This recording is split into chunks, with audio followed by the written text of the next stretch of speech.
cyangwa iyo uvuga international community, whether UN or international community, they more or less add up to nothing. Because the UN is everybody, but at the same time it is nobody. The international community is all of us, but actually it is none of us when it comes to some of these problems. So you don't know who to hold responsible.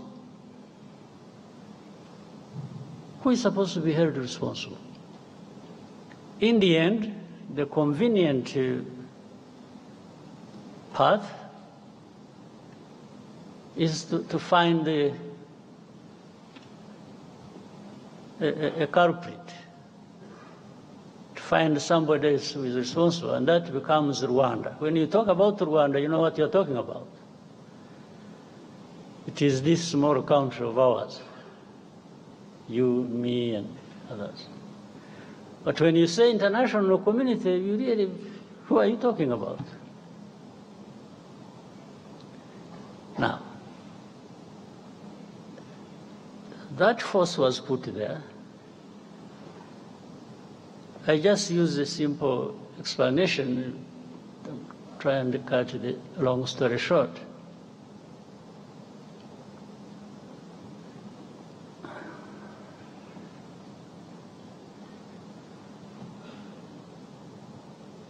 Many times,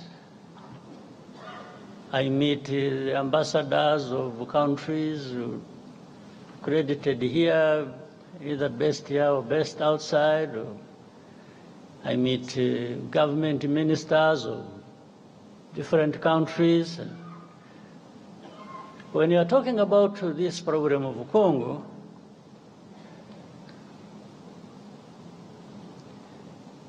one of the many questions they ask is always,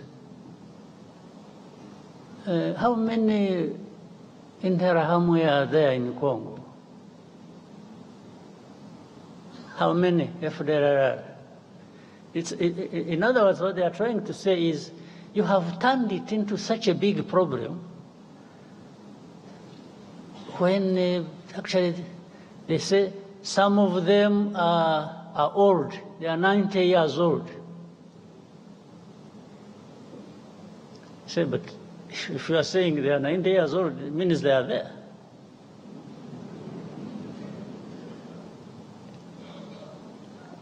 But to become 90 years old, if you have children that you train and put in their heads this kind of ideology, and they end up being militias or fighters within FDLR, I mean, how does being 90 years old become irrelevant? How? So they ask me, how many? The easiest answer for me sometimes is, why don't you ask the UN forces you put there? You sent these forces to go and deal with this problem, among others. So they should really be telling you how many or what they are doing. Second, I answer them on issue of hate speech. How do you count the numbers? If the president of the country, that is Congo, or his assistants or heads of different institutions publicly talk about genocide, talk about attacking Rwanda, talk about all kinds of things as relates to genocide ideology. How do you count that in numbers? So you tell me how many give such a speech? Well, I also tell you, even if you think there are few who give such a speech, there are millions who are listening.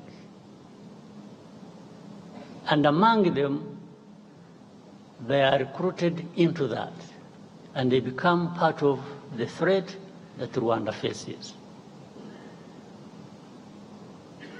Others come and say, yeah, but Rwanda, I think you are strong enough. I have not understood the meaning. I say, strong enough to do what? To sit back and be run over?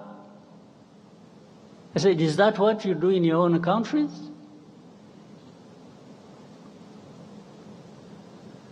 I wish I was actually strong enough. I'm not.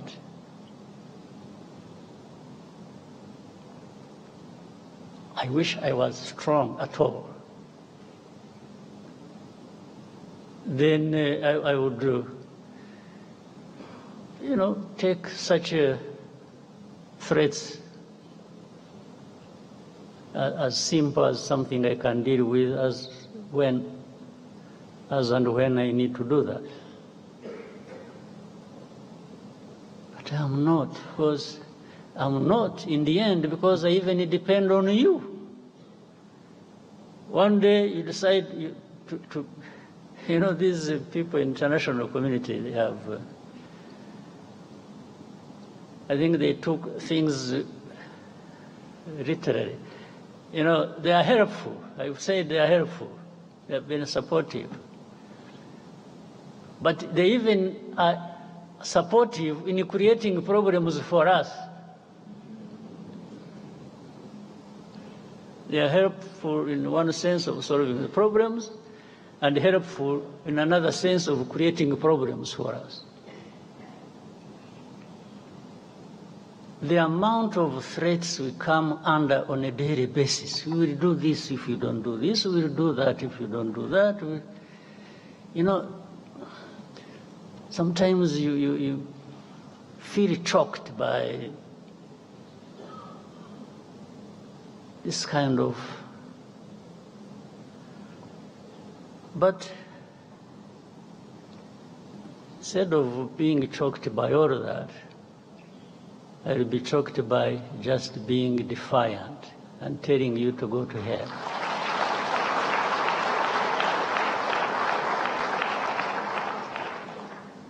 You can't create problems for me, at the same time come and blame me for these problems, and then start threatening me. How?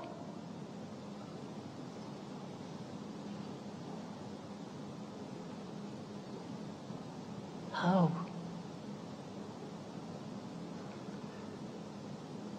It's a daily thing. It's a regular thing. It becomes the conversation.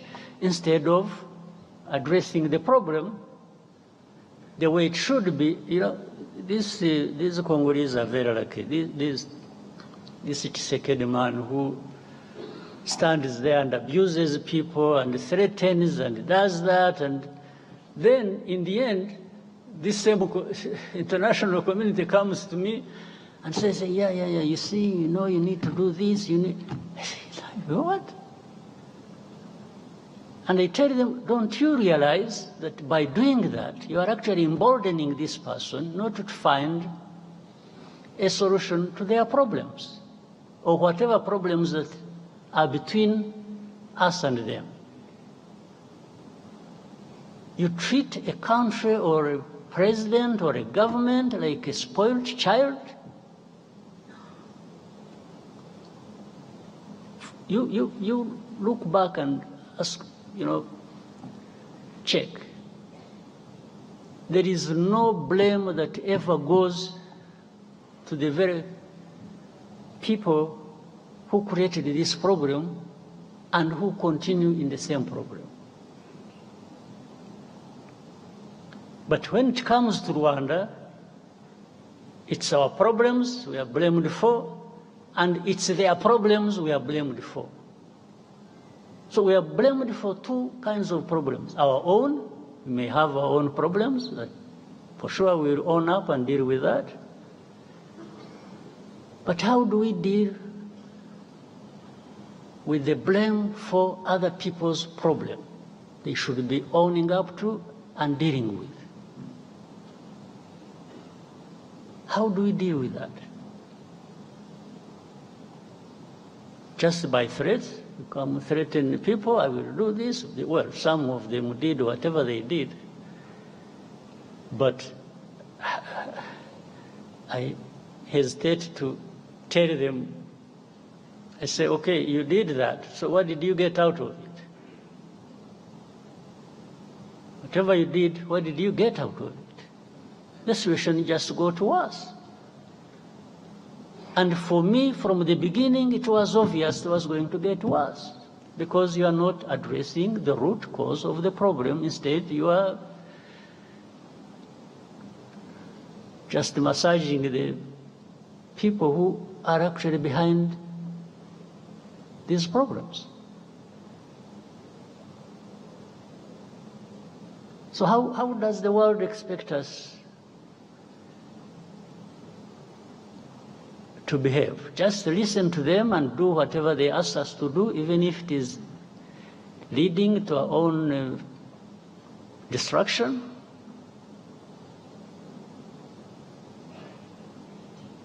Let me tell you, it's really not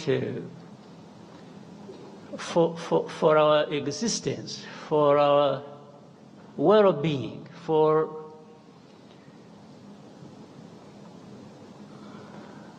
if somebody intends to create these problems for us, we don't expect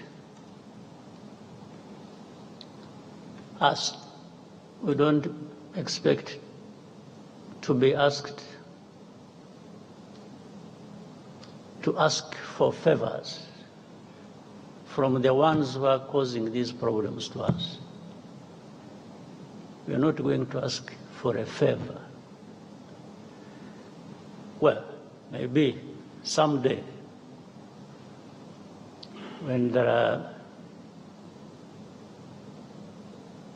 people who are like we have been decades and hundreds of years ago, maybe those people, who knows, we can always, through such manipulations and so on, have people emerge who think that is the way we should live.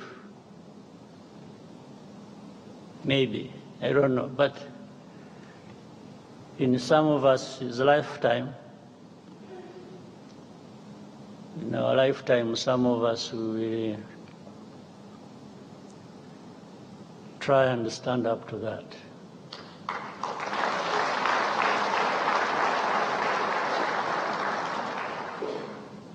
So this problem, by the way, if we were really in Congo for minerals, we would be 100 times richer than we are now.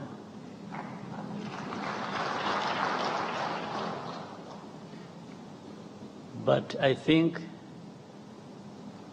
also why we are,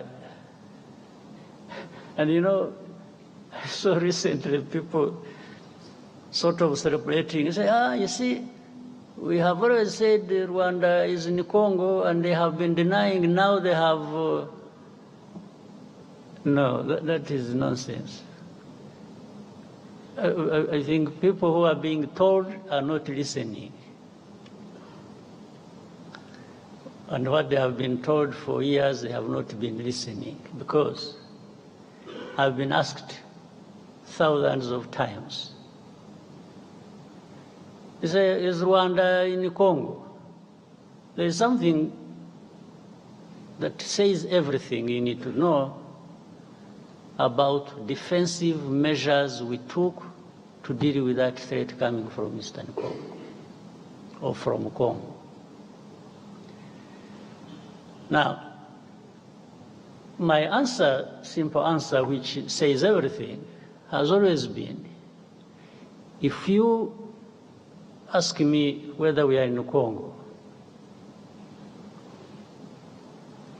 do you first ask yourself, why would Rwanda be in Congo? Then you would get the answer without asking me. If you ask yourself that this Rwanda, which is accused of being in Congo, why this accusation? First of all, it is not about minerals. That one is aside, for sure. It's not for any other thing, for sure. Except we have told you for the last 30 years about the threats coming from Congo to do with our security, and those threats have materialized several times. You just don't want to see it, you don't want to hear it.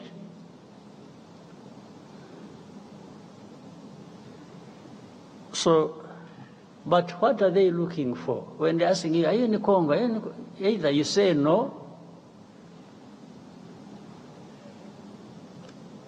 and the question of defensive measures we took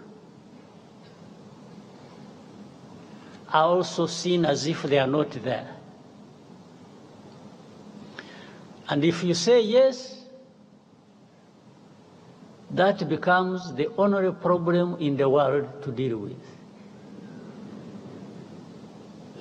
Even legally, the lawyers who are here, I see the Minister of Justice. If we say yes, every other problem will disappear. They'll just take you on saying, yes, you are there. So every problem, in fact, you will have made it easier for them to load the problems of Congo on your shoulders now. That's it. So you saw one time a journalist asked me, say, are you in the CNN? It was, I must have seen it.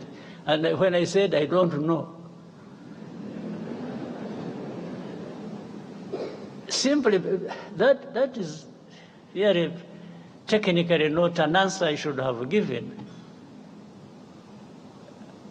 But also technically, it is an answer that would not take me to court.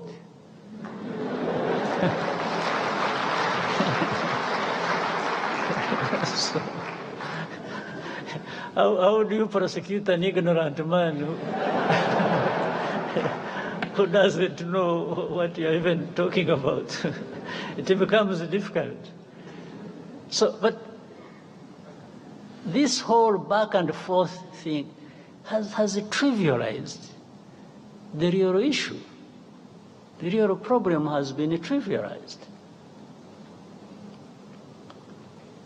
But there are big issues to deal with. Congo must own up. They have responsibilities, and must not transfer their responsibilities to Rwanda. We're not responsible for Congo. The history and whatever it is, that one, people can make their own judgment. But we cannot carry our own problems and carry Congo's problems. No.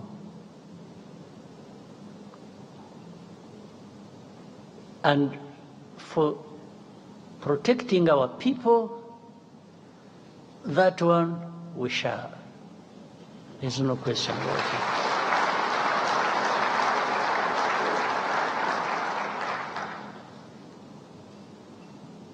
But there is more unfairness to this world. Anyway, let me reserve some other comments for another time. And give space for other things. But I thought I needed to give you a bit of what is on people's minds, but this is also not what we are talking about. I don't think this is a problem that is not that cannot find an answer, that cannot find a resolution. I don't think so. There is a way to resolve this matter, but people just don't want to resolve it. Maybe it also becomes an industry for some people to keep having a war going on, and there are lots of benefits to some people. But otherwise, if you address the root causes, and they are known, and simply put responsibility where it belongs, and accountability, I think this problem can be resolved, the Congo problem. And must be looked at holistically, how it is the whole of Congo, it's the region, it's Rwanda, Congo, it is. All right, so thank you very much, and I hope we have started the year, everyone, on a good note. After a long break and so on, now we are back to business. So we should do just that. Thank you very much.